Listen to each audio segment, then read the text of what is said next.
Sejam todos bem-vindos à presença de Deus essa noite. Que a graça de Jesus, o amor de Deus o Pai e a comunhão do Espírito Santo esteja com cada um de nós. Amém?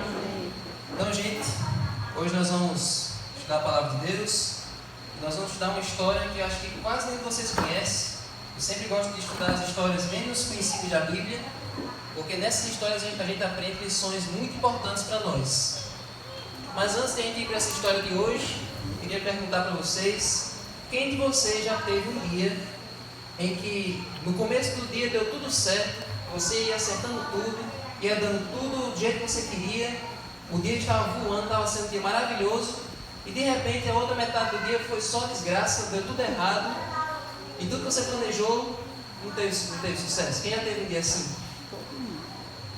Todo mundo já teve um dia que metade foi bom e a outra metade foi uma frustração, foi uma tristeza. Agora? Pois é, então hoje nós vamos estudar a história de um personagem que foi assim. No mesmo dia, ele teve o seu momento de glória, teve o seu momento de conquista, teve um momento de sucesso na sua vida, na sua carreira, um momento em que ele triunfou, em que ele teve um grande êxito, e logo depois disso, ele passou por uma situação de frustração, uma situação muito pesada para ele. E que lição a gente pode tirar dessa história? Então vamos lá para 1 Reis, capítulo 13.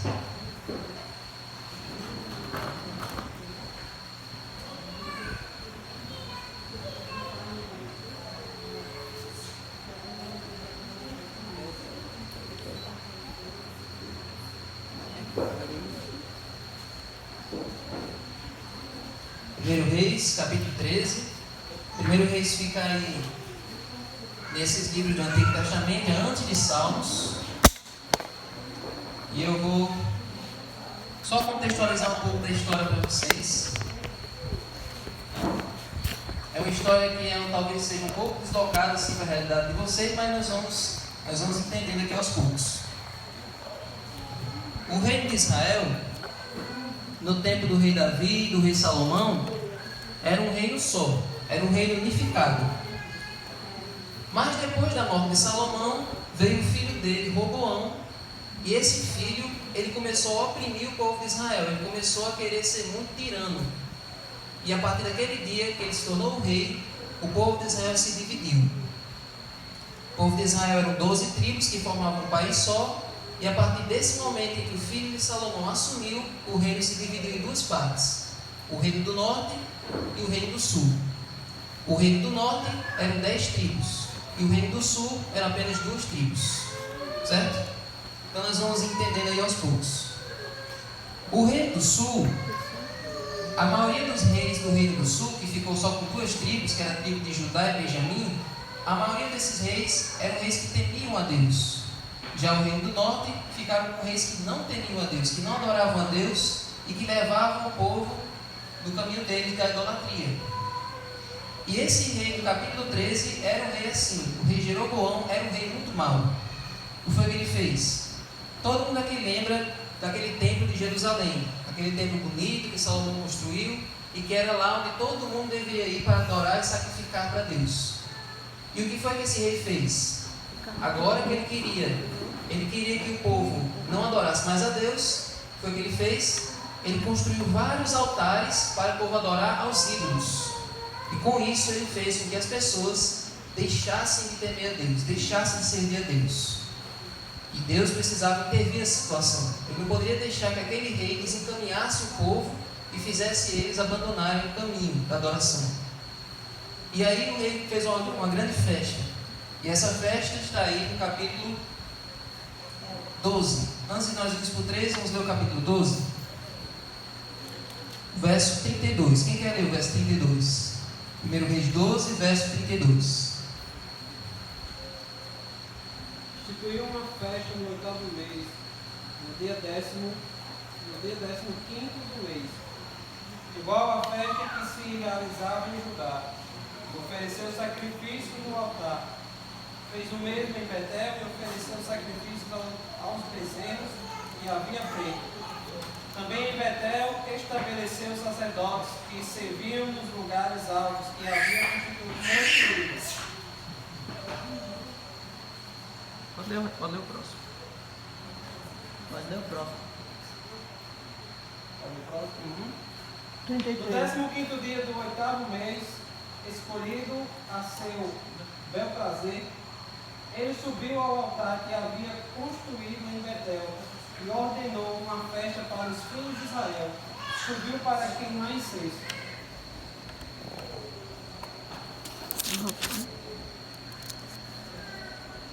Então você viu que ele organizou uma festa para a adoração dos ídolos. Construiu esses altares, queimou incenso ali, e agora o povo todo estava reunido em torno dos altares para queimar incenso aos ídolos. Pronto, agora deu certo. Agora deu certo. Pode passar. Pode passar. Ele ligou. Ligou? Eu sei de ligar. Então vocês imaginem que tem uma imagem aí atrás. Hoje vai ser um culto da imaginação. Vocês vão deixar a mente de vocês fluir. Tem nada não. Capítulo 13 agora. Estava lá tendo aquela festa de adoração aos ídolos. E sempre no momento em que o povo está num momento de idolatria, num momento de grande afastamento, Deus manda alguém para conduzir o povo de volta à verdadeira adoração. Então vamos aí para o capítulo 13, versículo 1. Eis que por ordem do Senhor, um homem de Deus foi de Judá a Betel, e Jeroboão estava junto ao altar para queimar incenso. Então, estava lá tendo a festa e Deus mandou um homem. Esse homem era de Judá. Ele foi até Betel e o rei Jeroboão estava junto ao altar para queimar o incenso. E o que foi que Deus mandou esse homem fazer? Olha o verso 2.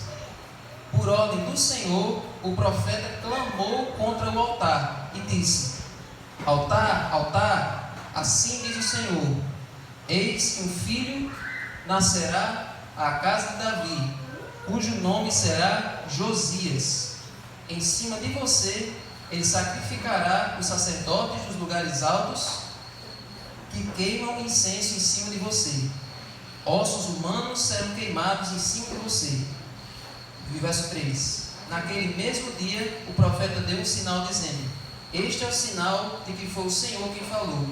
Eis que o altar se fenderá e as cinzas que estão sobre ele se espalharão. Então vamos entender aqui. O rei estava lá dentro do altar para fazer um sacrifício para os ídolos. E agora chega aquele homem de Deus, aponta para o altar e diz: olha, esse altar vai se quebrar no meio. Toda essa festa aqui está sendo errada. Vocês não estão adorando a Deus. No futuro, todos esses sacerdotes que estão aqui adorando os ídolos, eles vão ser sacrificados em cima desse altar. Então foi uma profecia bastante pesada. Foi uma profecia de juízo que aquele homem foi mandado para dizer. Aí eu pergunto: se você chegasse lá no meio daquela cerimônia, no meio daquela festa, com essa missão de falar diante do rei, dizer que tudo aquilo ali estava errado, que aquele altar ia se quebrar, você teria coragem de ir, de cumprir essa missão, de fazer esse mandado? Porque estava ali todo mundo contra você. O povo todo estava reunido para adorar os ídolos. O rei estava ali para adorar os ídolos. O altar era para sacrificar para os ídolos. Aí você chega e desmonta toda aquela cerimônia, causa aquele climão, aquele constrangimento. Então, para aquele profeta foi uma tarefa bastante difícil, bastante complicada de aceitar. Então, ali o profeta aponta para o altar. E qual vocês imaginam que foi a reação do rei? O que é que o rei geralmente faz com alguém que se levanta contra ele? Ele faz o quê? Manda matar. Então olha aí, olha o verso 4. Quando o rei ouviu as palavras que o homem de Deus proferiu contra o altar de Betel, Jeroboão, o rei Jeroboão, estendeu a mão de sobre o altar, dizendo: prendam esse homem. Ó, vocês foram até mais cruéis, né? Vocês sabem que vai matar. Ele só mandou prender. Mandou prender, né? Agora, toda vez que alguém se levanta contra um servo de Deus, contra um homem de Deus, contra alguém usado por Deus, aquela pessoa sofre sérias consequências na sua vida. Toda pessoa que se levanta contra alguém que Deus ungiu, que Deus abençoa, essa pessoa é amaldiçoada. Quando Deus chamou Abraão, Deus disse uma mensagem para Abraão. Deus disse: olha, eu abençoarei todo aquele que te abençoar, e eu amaldiçoarei todo aquele que te amaldiçoar. Então na vida de cada um de vocês está a bênção de Deus. Toda pessoa que se levanta para amaldiçoar a sua vida, aquilo reverte para a vida dela. Foi exatamente isso que aconteceu com Jeroboão. Quando ele ordenou para que aquele homem fosse preso, o que foi que aconteceu com a mão do rei Jeroboão?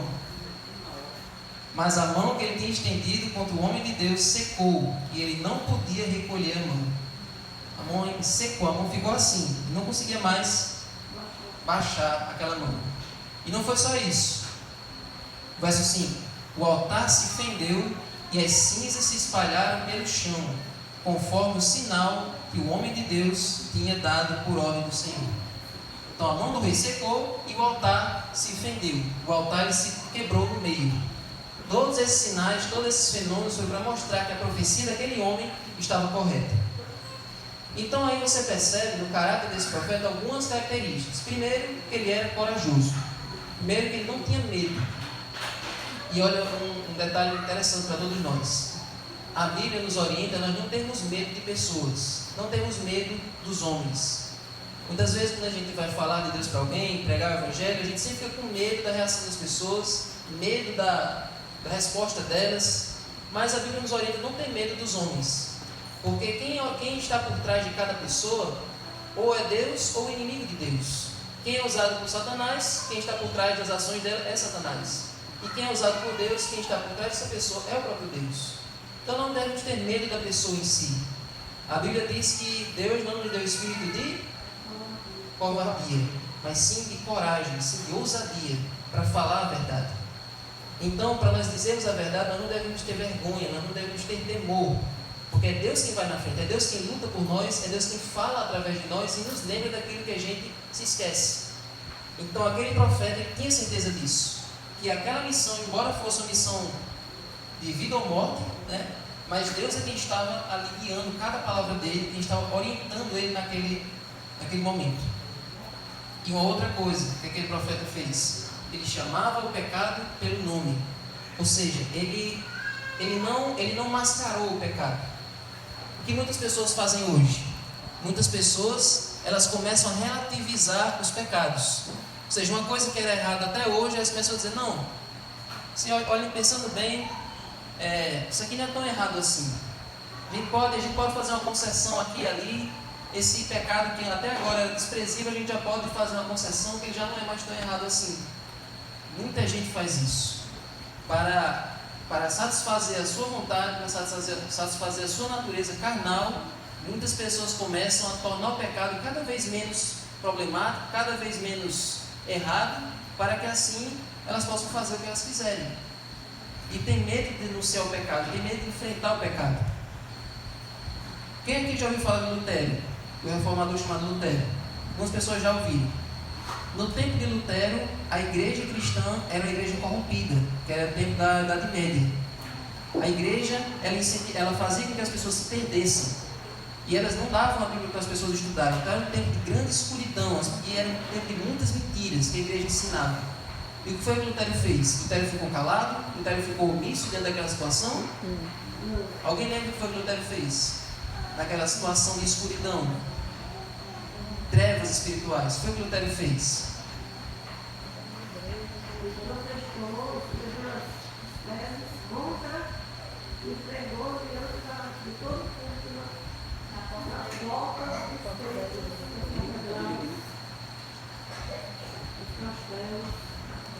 E foi o que Lutero fez. Lutero, ele escreveu as 95 teses.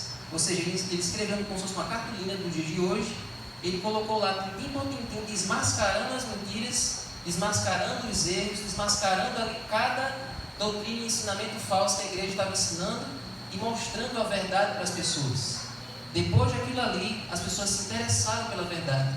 As pessoas se interessaram por conhecer a Bíblia. Até aquele momento o que elas conheciam era apenas o que os padres, os líderes diziam, que ensinavam tudo errado para eles. Eles diziam que para se salvar tinha que pagar. Você podia pagar pela salvação de um parente seu.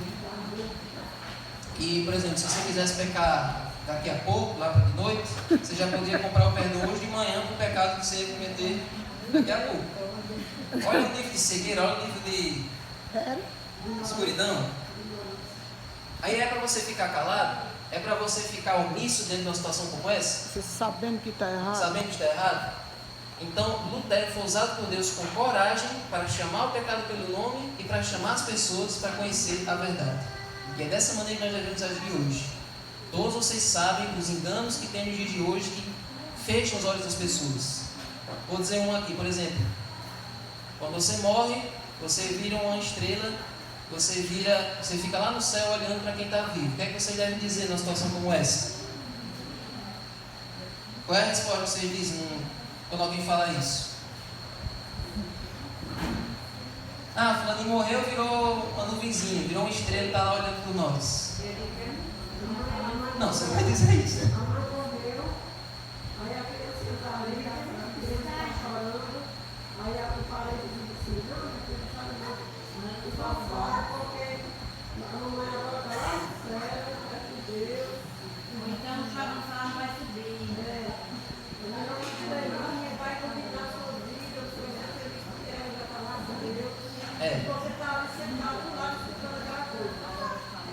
Agora você não vai dizer, isso está errado, isso é mentira. Você não vai dizer assim, né? Você vai dizer como? E aí, qual é a resposta de inglês? Eu já falei do jeito, não, isso não existe não. A gente morre, aí vira pó. Quando Jesus vir, aí a gente vai ressuscitar. Muito bem, Senhor! Ai, gostei. Assim, sem ofender ninguém, sem atacar, você mostra que aquilo está errado com a verdade e não com a ofensa, não com a agressão. Pois é. Então, você pode imaginar que Lutero não fazia aquilo com agressão, com violência, para tentar atacar. Ele só mostrava a verdade e aquilo já era o suficiente para esclarecer os olhos das pessoas de que o que elas tinham aprendido era errado. Certo? Só que no caso da história aqui, era preciso que o profeta fosse lá, apontasse o dedo, mostrasse que aquilo ali não fazia sentido. Era preciso que ele fosse assim. Certo? Daqui para amanhã ele liga. Não tem pressa não. Então vamos lá.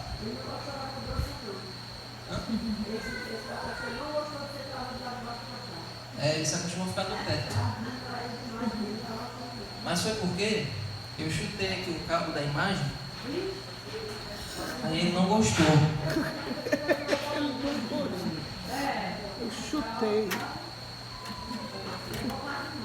Eu chutei o cabo da imagem. Esse cabo da anemia aqui atrás. Mas vamos continuando a história aqui. Vocês têm que exercitar a mente para imaginar a história. Vamos lá. Aí o rei fez o quê? Olha o verso 6. Então o rei disse ao homem de Deus.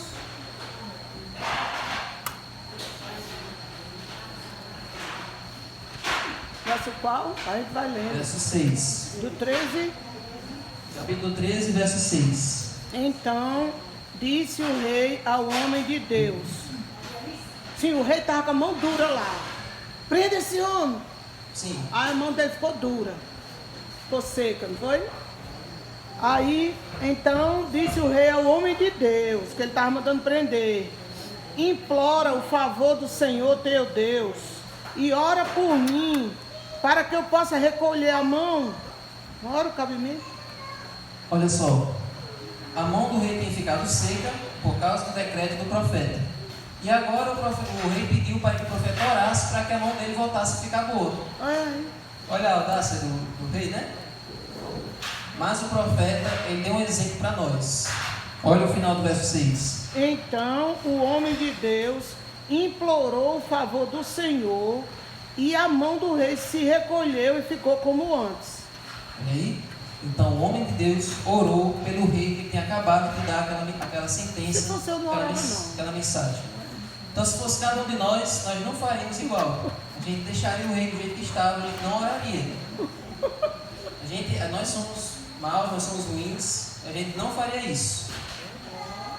Parabéns, salve de palmas aqui para o nosso... valeu, cara. Nosso bolsista da TI. Pronto, agora coloca aí o...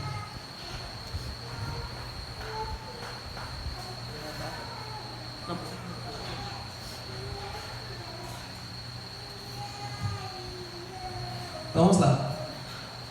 Então, aquele profeta ele deu um exemplo para nós. Ele orou pelos seus inimigos, ele orou por aquele rei, ele intercedeu pela vida dele, intercedeu pela saúde, e Deus recobrou ali a saúde da mão daquele rei. Pode passar.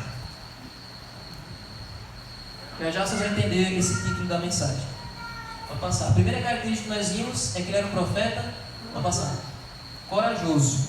A segunda, pode passar, ele chamava o pecado pelo nome. E a terceira era que ele orava pelos seus inimigos. Muita gente conhece esse ensinamento somente da mensagem de Jesus. Jesus diz: orai pelos que nos perseguem, amai os nossos inimigos. Só que esse recado de Jesus já era seguido pelos personagens da Bíblia 2.000, 3.000 anos antes. Esse profeta orou por aquele rei, orou por aquele homem que ele havia acabado de dar a sentença. Por que a gente deve retribuir o mal com o bem? Por que deve ser dessa maneira? Lá em Provérbios, existe um provérbio de Salomão que diz que quando nós fazemos isso, nós colocamos brasas vivas sobre a cabeça daquele que nos ofendeu. A pessoa fica com o peso na consciência, a pessoa percebe que está lidando com alguém diferente, que está lidando com alguém que responde de uma maneira diferente que o mundo faz. O mundo dá na mesma moeda, mas nós damos a outra face, nós respondemos de outra maneira.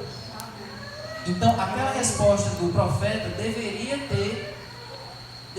ter tocado o coração daquele rei, para que ele entendesse que o mesmo Deus que tinha secado a mão dele era tão poderoso para fazer a mão dele voltar a ficar boa, e era esse Deus que deveria ser adorado. Mas aquele rei tinha um coração tão duro que, mesmo depois de a mão dele ter sido restaurada, ele continuou idólatra, continuou levando o povo dele a ser idólatra também. Então, é parecido com o caso do faraó. Vocês viram agora no Reavivados que o faraó passou por todas aquelas pragas, e a cada praga o faraó dizia para Moisés: Moisés, ore para que essa praga passe. Aí Moisés orava, a praga acabava e o rei continuava com o coração duro. Da mesma do mesmo jeito, tem pessoas hoje que dizem: ore por mim, ore para a minha situação, mas mesmo assim a pessoa não quer se ajeitar, a pessoa não procura Deus, nem nos momentos de bonança, nem nos momentos de provação, nos momentos de dificuldade na vida dela. Quando Deus opera, às vezes Deus cura, às vezes Deus faz um trabalho inteiro, que se opera, olha comigo, eu estou desempregado, eu passo essa situação difícil, aí a igreja ora, aí Deus ouve, aí a pessoa é abençoada, porque aquela vez que eu pedi, só que eles ficam do mesmo jeito, igual o meu irmão. E até blasfema de Deus, né? Pode as costas, viu? Considera. Pois é. Mas nosso dever, fazer nossa parte de orar, é se importar por essas pessoas, se importar por aqueles que nos odeiam e nos perseguem. E a última característica que a gente percebe do profeta, nessa parte boa do dia dele, é que ele recusou o presente do rei. Vamos ver o restante do verso? Vou passar. Recusou o presente do rei e não se misturou com a idolatria. Olha o verso 7. Disse o rei ao homem de Deus: vem comigo a casa e fortalece-te, e eu te recompensarei. Porém o homem de Deus disse ao rei: ainda que o Senhor me desse a metade da sua casa, eu não acompanharia e não comeria nem beberia nada desse lugar. Porque assim me ordenou o Senhor Deus pela sua palavra, dizendo: não coma nem beba nada naquele lugar, e não volte pelo caminho por onde você foi. Essa foi a ordem de Deus. Vá lá, dê o recado e volte por outro caminho, só vá comer em sua casa. Não come em lugar nenhum, vá direto para sua casa. Não beba nada. Por quê? O profeta era lá de Judá e ele estava em Samaria. E onde ele estava, para a casa dele, que era em Judá, era só 2 quilômetros. Era só ele ter ido a pé, tranquilo, ele deixava para comer quando estivesse em casa. Não era para comer nenhuma comida ali da cidade, não era para aceitar nada do rei e nada durante o caminho. Era para comer somente em casa. Por quê? Era uma forma de dizer, era uma forma de Deus demonstrar que não era para ele se envolver em nada que envolvesse a idolatria. Porque aquele povo todo ali estava dedicando a sua comida, dedicando tudo que eles tinham para os ídolos. Então, se ele comesse alguma coisa ali, era como se estivesse sendo conivente, sendo participante daquela idolatria. Então esse foi o recado de Deus: não come e não pare em lugar nenhum, vá direto para a sua casa. Então, gente, o final do verso 9 e o verso 10, ó, e ele se foi por outro caminho e não voltou pelo caminho por onde tinha ido a Betel, esse verso, a gente já podia parar por aí que já seria uma missão cumprida, né? Ele foi, deu o recado, tocou-lhe o coração do rei, pelo menos por um tempo, e depois voltou para sua casa. Dá para ter terminado aí, e seria uma história maravilhosa de alguém que testemunhou em nome de Deus, cumpriu sua missão e teve um final feliz.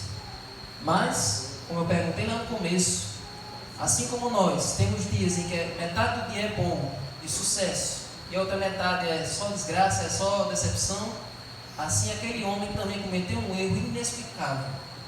Ele cometeu um erro bastante esquisito, bastante estranho. E essa é uma história muito fascinante da Bíblia por causa disso. Porque agora a gente vai ver o verso 11 em diante. Em Betel morava um velho profeta. Os seus filhos vieram e lhe contaram tudo que o homem de Deus havia feito naquele dia em Betel. Também lhe contaram as palavras que ele tinha dito ao rei.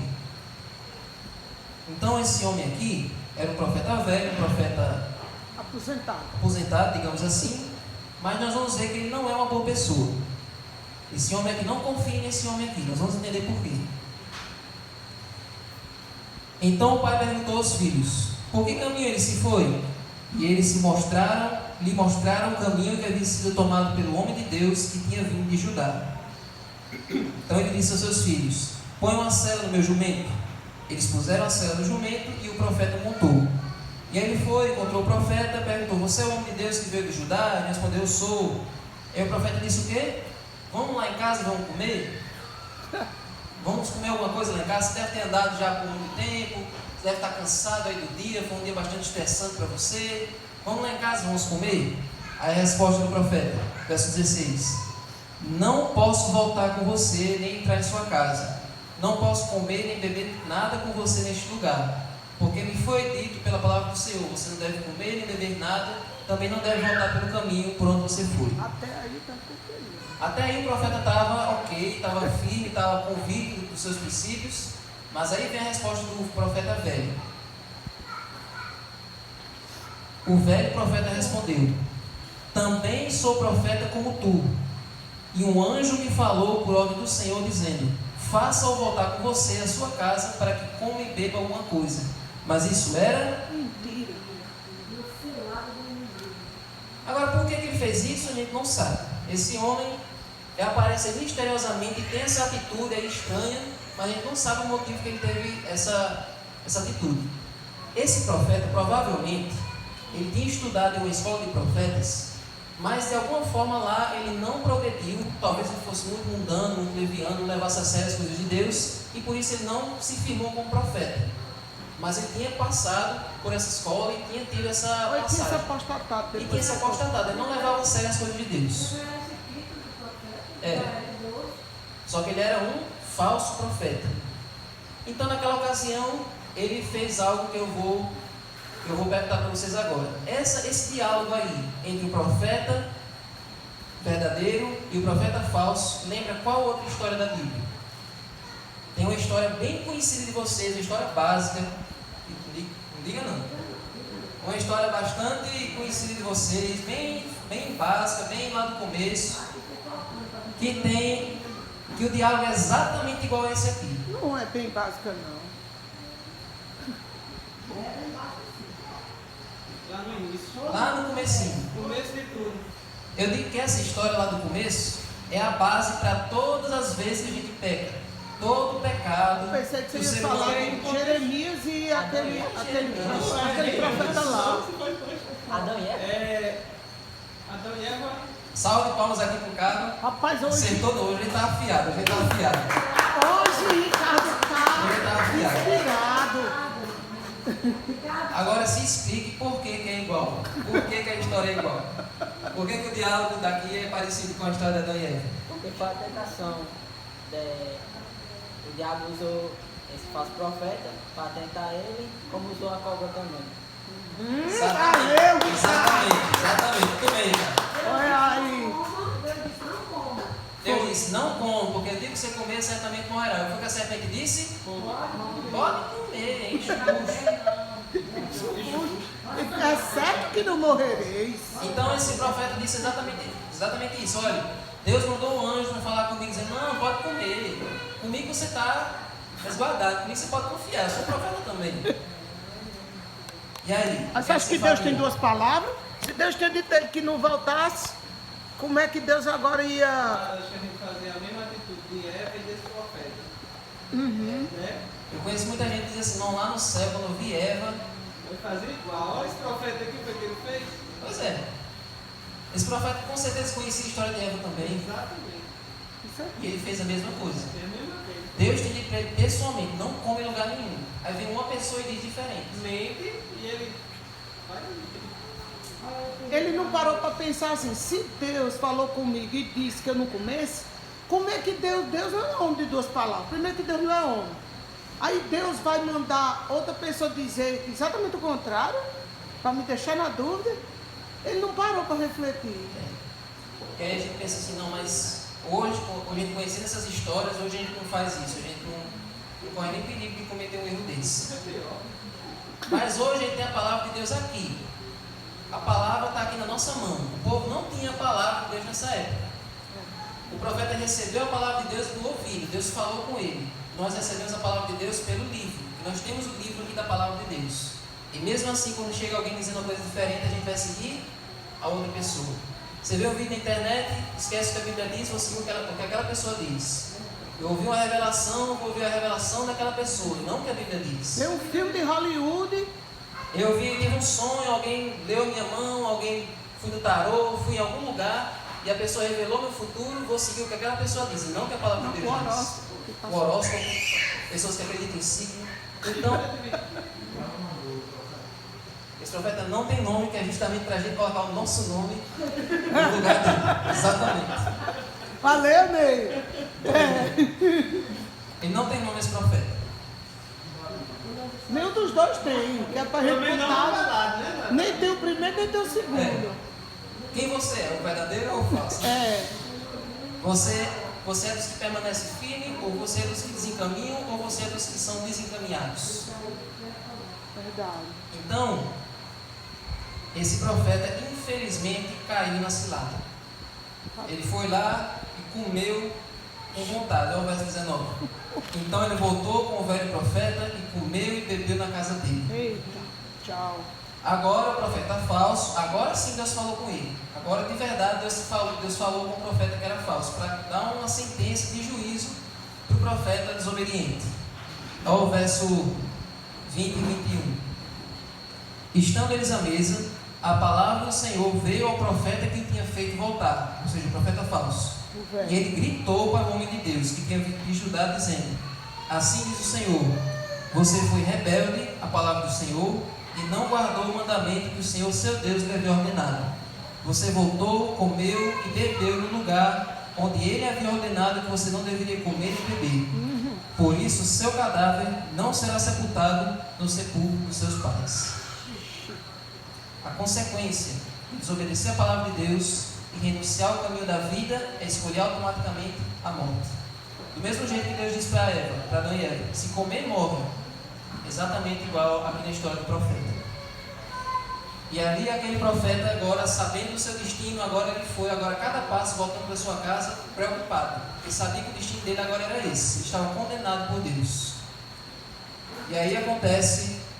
E ainda mais naquele tempo era uma divisão muito grande, né? Não ser enterrado junto com os pais. Pois é. Até hoje é, né? Você morrer sepultado sem Deus, forma de gente. Olha como foi a morte dele. Vou passar aí. Depois que tinha comido e bebido, o velho profeta pôs a sela no jumento para o homem de Deus a quem ele tinha feito voltar. Ele foi embora e no caminho um leão o encontrou e o matou. O cadáver dele ficou estendido no caminho e o jumento e o leão ficaram parados junto ao cadáver. Vocês estão vendo aí? O homem está aos pés do leão e o jumento também. E o que é que a Bíblia diz? O leão não comeu ele, só fez matar. Olha o verso 28. O profeta falso foi atrás para ver o que tinha acontecido. Ele foi e encontrou o cadáver estendido no caminho e o jumento e o leão pararam junto ao cadáver. O leão não tinha devorado o corpo e nem despedaçado o jumento. Qual é O leão foi comissionado ali por Deus apenas para matar o profeta. Não era para devorar, não era para comer o jumento, era apenas para fazer aquele juízo, para pronunciar aquela sentença contra aquele homem. Ele desobedeceu a palavra de Deus e pagou com a sua vida. Fugir do caminho de Deus é a mesma coisa que escolher a morte. Então, gente, aí no verso 26 tem uma ironia que vale a pena a gente pensar. Quando o profeta que ele tinha feito voltar do caminho ouviu isso, disse: é o homem de Deus que foi rebelde à palavra do Senhor. Como é que alguém de Deus pode ser rebelde contra Deus? Um homem usado pelo Senhor pode ser rebelde à palavra do Senhor. Então, aqui vale a pena a gente pensar em algumas coisas. Primeiro é porque aquele homem baixou a sua guarda. Depois que tinha enfrentado o rei, aí ele pensou assim: não, agora não tem mais nada difícil para mim, não tem mais nada complicado no meu caminho. Se eu já enfrentei o rei, se eu já fiz tudo isso aqui agora de manhã, de tarde não tem mais nada, é só eu chegar em casa e dormir. Então aquele homem baixou a sua guarda. Aquele profeta pensou: não, agora não tem mais nada perigoso, não tem mais nada que eu possa me preocupar. E esse é o perigo de todos nós. A gente se descuida com qualquer coisa. A gente pensa que está forte. Tem dias que você pensa: não, hoje eu estou forte, hoje eu estou consagrado, hoje eu estou poderoso. Hoje eu atravesso, hoje eu venço qualquer coisa. Hoje eu estou espiritual. Hoje eu estou espiritual. Quem diz isso? Eu conheço uma pessoa que diz. Porque quando nós pensamos que nós estamos fortes, é porque nós estamos fracos. Verdade. Quando nós pensamos que está fraco, é porque nós estamos fortes. Pois é, isso é um verso de Paulo, exatamente isso que você falou. Que aquele que pensa que está em pé, cuidado para que não caia. Aquele homem baixou a sua guarda. Ele achou que estava tudo bem. Ele achou que ele conseguia enfrentar agora qualquer obstáculo. E ali ele enfrentou o mais difícil e tropeçou no mais fácil. Era só ele ter ignorado aquele homem que apareceu do nada e ter seguido seu caminho. Mas é porque, gente, a tentação de Satanás, por incrível que pareça, é a mesma desde o começo. Satanás ele não inova nenhuma tentação. Todas as tentações dele são iguais. Desde Eva até hoje, a tentação é a mesma. Qual foi a tentação lá do Éden? Foi 3 tentações. O capítulo 3 lá de Gênesis diz assim, capítulo 3, verso 26, diz que: vendo a mulher que a árvore era boa para se comer, agradável aos olhos e desejável para dar entendimento, tomou do fruto, comeu e deu ao seu marido também comeu. É isso que diz na Gênesis 3. Então 3 coisas: agradável aos olhos, boa para se comer e desejável para dar entendimento. Essas foram as tentações que Eva teve lá no Éden. E hoje, será que Satanás tem a cara que pode usar a mesma tentação para nós? Ou será que ele, hoje tem 13 bilhões de pessoas no planeta, eu vou mudar as tentações, o povo está mais inteligente, o povo está mais... Lá Adão e Eva não sabiam que era o pecado, eu podia usar qualquer coisa, mas com essa ruma de gente que tem no mundo hoje, eu tenho que me rebolar, eu tenho que pensar em uma coisa mais atrativa. Será que é isso? 1 João 2,16. 1 João é lá perto do Apocalipse. Será que Satanás usa outra estratégia ou ele usa a mesma, só que de outras maneiras?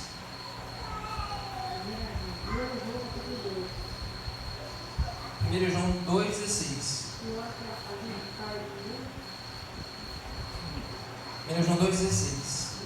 Bem pertinho do Apocalipse, diz assim: porque tudo o que há no mundo, os desejos da carne, os desejos dos olhos e a soberba da vida, não procede do Pai, mas procede do mundo. Vira aí que é a mesma coisa? Como é que era o fruto? Agradável aos olhos, bom para se comer e desejável para dar entendimento. E como é a tentação hoje? Desejo dos olhos, desejo da carne e soberba da vida. É a mesma coisa. Por que Satanás não muda? Porque tem dado certo. Se a mesma estratégia que ele usou há 6 mil anos atrás funciona, ele não vai mudar. Então, para cada pessoa, ele usa a mesma coisa. Se a pessoa resiste a uma tentação, ele vai e usa outra. Se a pessoa resiste a essa outra, ele usa outra. Mas todos seguindo esse mesmo tripé, esse mesmo padrão. Até Jesus ele tentou. Até Jesus ele tentou desse mesmo jeito. Mas como foi que Jesus venceu as 3 tentações? A palavra. Com a Palavra. palavra. Está escrito, está escrito, está escrito. É pela palavra que você vence a tentação. É pela palavra que você vence o inimigo. E eu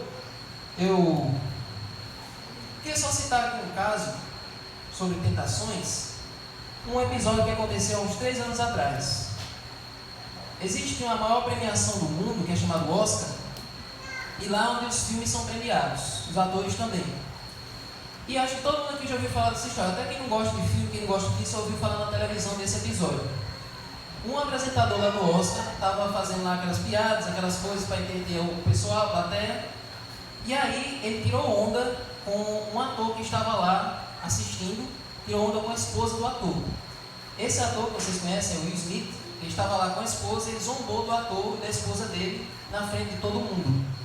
E ali, o que foi que o ator fez? Foi o que o Will Smith fez? Se levantou e deu um tapa na frente do apresentador, diante de toda a plateia, diante do mundo todo. Ao vivo na premiação. Ao vivo na premiação. Ao vivo.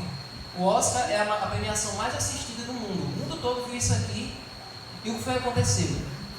Isso repercutiu de uma maneira bastante... Até porque a mulher dele estava doente, o cabelo dela estava caindo, porque ela estava com a doença, e o cara tirou onda com Ele isso. rapou toda a cabeça e ele tirou onda com a mulher. Foi. Pois é. Aqui no Brasil, esse tapa foi recebido de maneira positiva. Muita gente aplaudiu, ovacionou o que ele fez. Só que lá nos Estados Unidos ele foi cancelado, ele foi totalmente atacado por causa disso. Por ele ter se levantado, por ter dado esse tapa, ele foi totalmente condenado. Inclusive, ele foi proibido de frequentar o Oscar por 10 anos por causa disso. Mas por que eu estou falando desse episódio?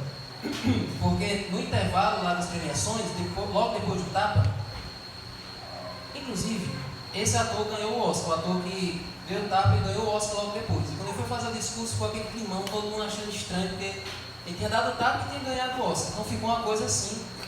Mas ninguém se lembra desse Oscar que ele ganhou, todo mundo só lembra do tapa que ele deu.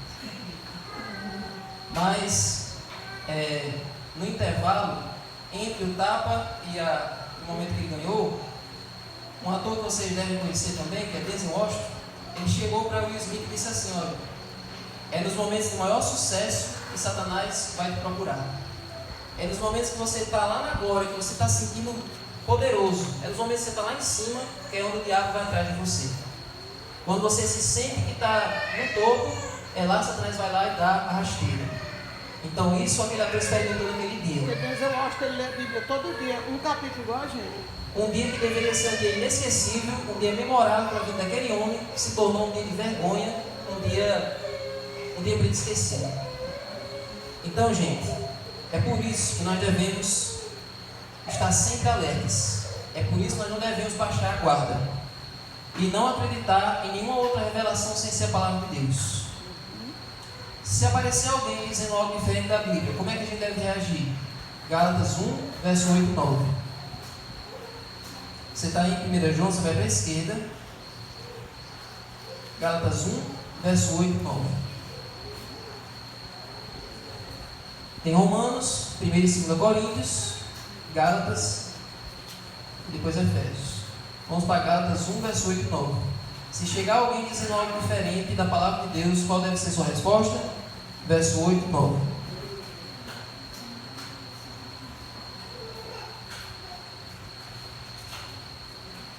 Diz assim, Gálatas 1, verso 8 e 9. Mas ainda que nós, quem é esse nós aqui? É o apóstolo Paulo dizendo.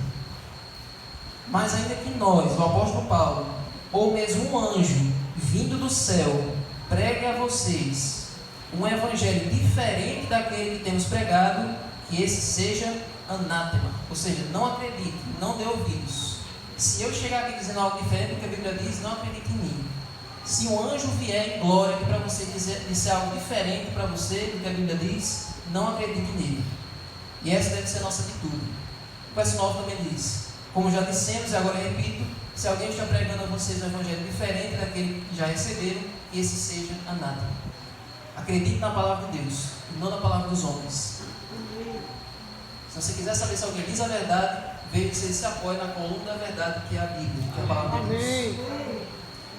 E, gente, agora eu queria só contar uma rápida ilustração para a gente encerrar sobre o dever, sobre a nossa, que a gente deve cuidar da nossa mente e não abrir espaço para Satanás. Vou passar aí.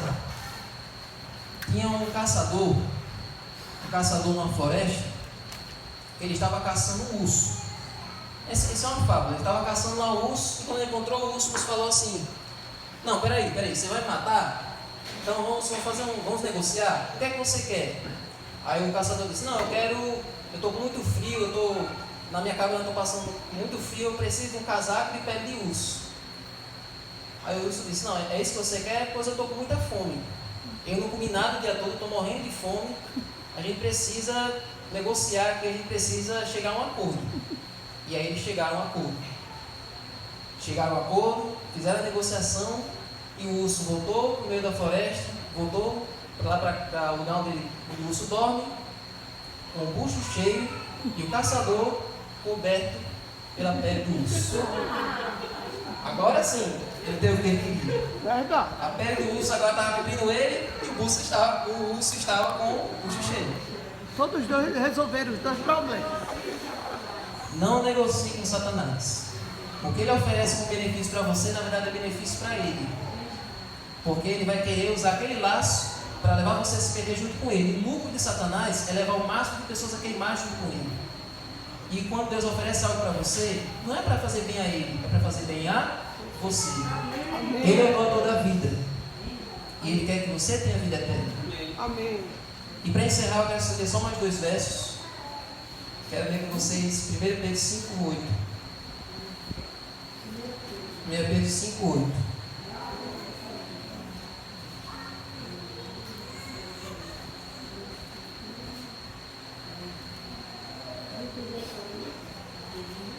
Primeira Pedro perto do Apocalipse 5, verso 8, diz assim. 1 Pedro 5, verso 8. Diz o seguinte: sejam sóbrios e vigilantes. O inimigo de vocês, o diabo, anda em derredor, como um leão que ruge procurando alguém que devorar. Essa é a realidade triste, essa é a realidade que a gente deve ficar sempre alertas. Mas não precisa abrir, eu leio aqui para vocês. O que é que nós devemos fazer? Se o diabo anda como um leão em volta de nós para nos devorar, como é que a gente deve proceder? Tiago 4,7 diz assim: portanto, sujeitem-se a Deus, mas resisti ao diabo e ele fugirá de vós. Amém? Resistam a Satanás, resistam ao inimigo, não façam concessões com ele, não baixe a guarda e tenha certeza que o Senhor dos Exércitos é que luta por você. Amém. Ele já venceu o Satanás uma vez, e ele vence Satanás toda vez que você está sendo tentado, toda vez que você está sendo provocado por ele. Não seja como aquele profeta, ouça a palavra de Deus sempre. E se essa é a sua decisão, vamos ficar de pé? Vamos sair, vamos cantar essa música que fala que nós devemos ser firmes, sermos fortes na caminhada com Deus. Livre espontânea pressão.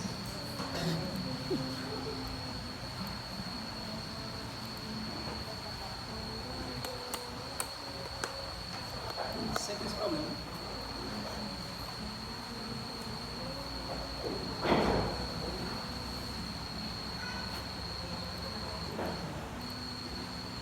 Bota aí no...